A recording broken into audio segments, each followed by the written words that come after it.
Hello everyone, and in this video we will demonstrate printing Boolean constants. So essentially representing Boolean values as integers and printing them out and seeing what they are. So in order to use Boolean values, which is just true or false in your program, you have to include the stdbool library into your program. So as you could see, in addition to the stdio library that we included in our program, we also included the stdbool library as well. And this allows us to represent Boolean values as true or false.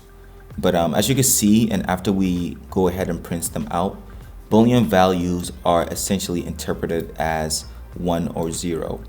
So if the value is true, it is represented as 1 as an integer. If the value is false, it's represented as 0 as an integer.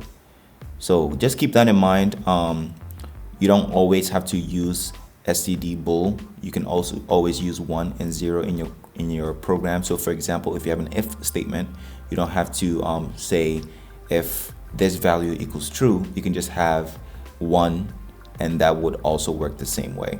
Or if this value equals 1, and that will also work the same way, because C interprets true as 1 and false as 0. So yeah, that is it for this episode. I hope you learned something. If you did, please leave a like and subscribe to the channel, and I'll see you in the next one.